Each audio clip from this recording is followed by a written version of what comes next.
Part 4. So we go to Home Depot, we go to Lowe's. I'm choosing all these appliances. He's taking pictures of the SKU number. We have representatives helping us, and he basically explained to them, hey, we're buying a house. We should be closing sometime in June. Can we order this stuff now? Can I put a hold on it? Like, what can we do? Because we're not ready for delivery. I stood there as the Home Depot rep said, we can hold it in our warehouse. Like, you can buy something and we can hold it. People do it all the time, especially with COVID. So I watched him pay. I want to say it was about it was either $350 or $500. I watched him pay a deposit on a whole new set of appliances for them, and they were going to hold it until we were ready for delivery. I watched this. So I was like, okay, good deal. Like, we got the appliances. Next, let's go to Rooms To Go and Ashley Furniture and find actual furniture. So we went all around Rooms To Go. We went to Ashley Furniture. We went to American Signature. And I saw all these things that I wanted. Again, he's taking pictures of it. He was like, I can go online and order it. I didn't think anything of it because, again, I just saw that we held the appliances. So I was like, okay, that's fine. So April turns into May. May 2020 comes. This is where things start to get a little interesting. May comes, and obviously we had not done inspection. And I'm asking him all the time, what's the deal with the house? He was like, oh, because of COVID, they're trying to get someone to do the inspection. But the guy that they had, it was always something. The guy they had caught COVID, so they're going to have to get somebody else. And he's like 15 houses backed up, so it'll be a while. So at this point in May, I know I look crazy. In this point in May of 2020, I started recording audio diaries. I don't know why. It was something just made me just start recording my thoughts in an audio diary, and I still have them. And I would save them by the date, and I would just start talking about what's on my mind. So I was like, I knew there was something was nagging me, like, but I kept pushing it out of my mind. I was like, you saw, this is what I reminded myself. You saw him pay for the appliances. You know the house is under contract.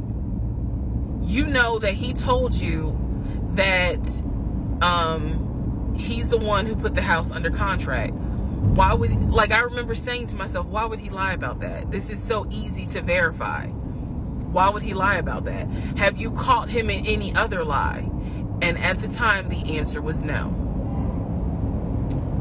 So I really was like, maybe you just aren't used to a guy who actually does what he's supposed to do. Like, I was questioning myself and then answering my own questions. So inspection didn't happen. Around mid-May, I found out I was pregnant. May 2020. When I found out I was pregnant, he was ecstatic and I was like, oh shit.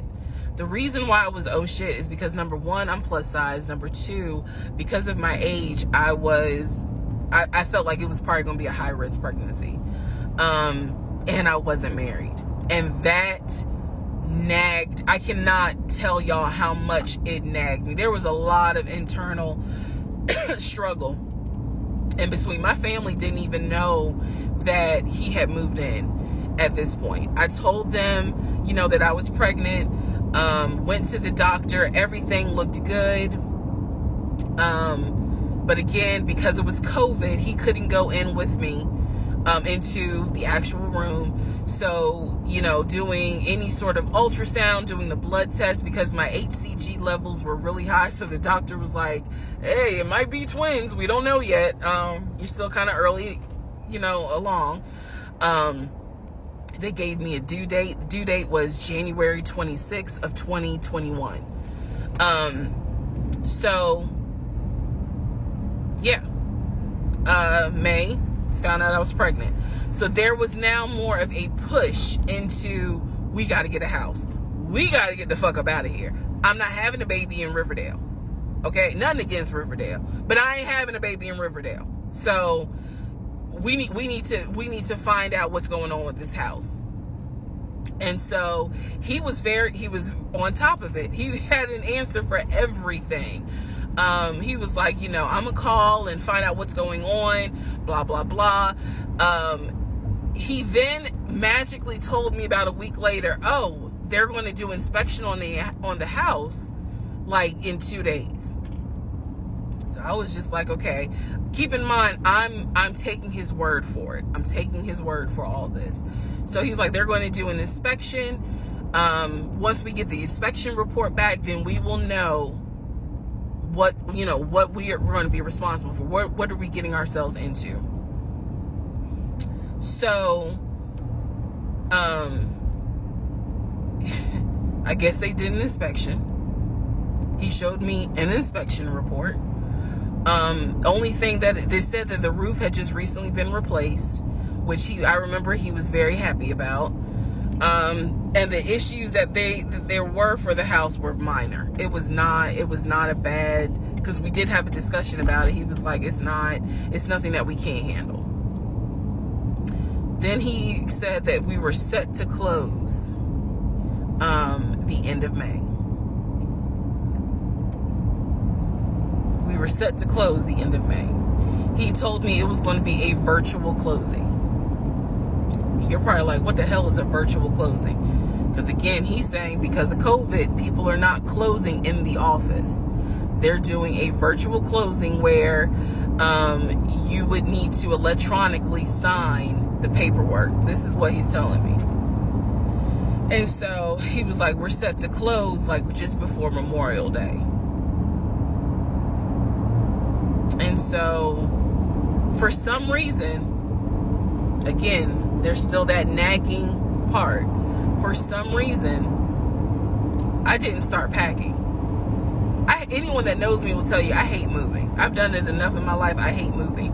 But I did not start packing up that house at all. I was just like, you know, I'm pregnant. My body was changing so fast that it was like I can barely keep my eyes open half the day.